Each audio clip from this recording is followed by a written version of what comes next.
يا غني يا غني يا غني يا غني. تقولها كل يوم 1000 مرة كلمة يا غني يا غني يا غني يا غني. تكتب يا الله يا الله يا الله 3 مرات. تكتب يا رب يا رب يا رب 3 مرات. تكتب الورقة ديت وتخليها معك.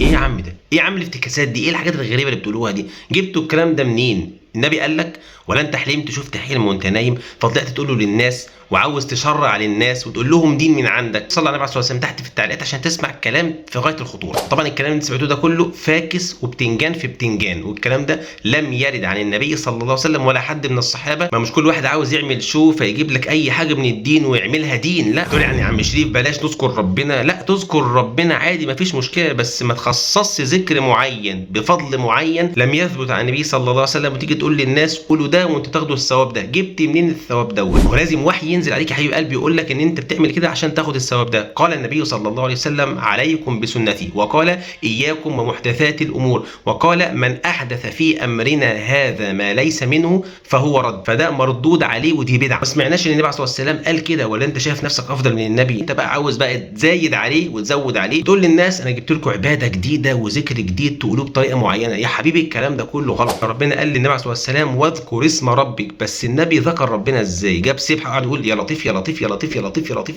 يا غني يا غني يا غني يا غني. ما قالش الكلام ده. اذ لو كان خيرا لدلنا عليه. وطالما النبي عليه الصلاه والسلام ما قالناش كده يبقى الاصل ما نعملوش. واحنا يا اخوانا بنعبد ربنا زي مين؟ زي النبي عليه الصلاه والسلام. هو ده تمشي وراه توصل معاه الجنه.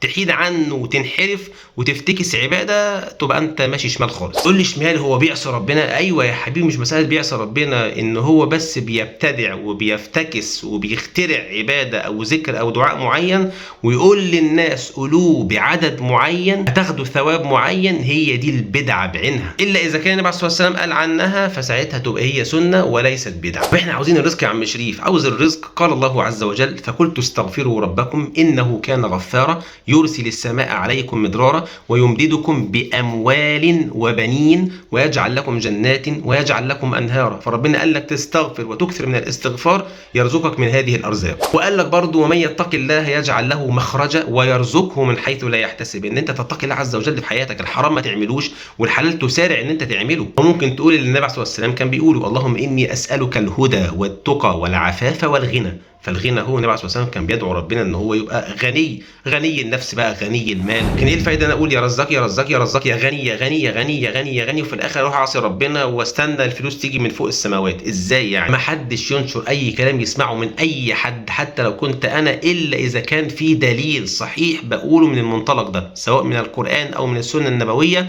بفهم السلف الصالح. يعني يكون النبي عليه الصلاه والسلام عمل الكلام ده او الصحابه من بعده. من شغل الخزعبلات اجيب ورقه واكتب فيها اي كلام كده الله الله الله يا رب يا رب يا رب والفها واحطها تحت المخده واصحى الصبح افتح عيني الاقي كنز جنبي. كله كلام هبل. اللي بينشر الكلام ده بينشر هبل وده كله في ميزان سيئاتك لو انت نشرته. عاوز بقى تاخد حسنات انشر الكلمتين دول اللي انت سمعتهم مني عشان نحذر الناس من الاشكال ديت ومن هذه المحدثات ومن هذه البدع ونقول لهم استغفر ربنا كتير، اتقي الله عز وجل، ادعي ربنا باي دعاء من قلبك وربنا قادر ان هو يبدل حالك من الفقر الى الغنى بفضله سبحانه جل في علاه. اول تعليق تحت الفيديو هتلاقي برنامج ختمه، برنامج مهم جدا فيه قران كريم واذكار صباح واذكار مساء وكل ده ورد عن النبي عليه الصلاه والسلام هتحميك بفضل الله عز وجل من العين والحسد والسحر والشعوذه والكلام ده كله والاعمال.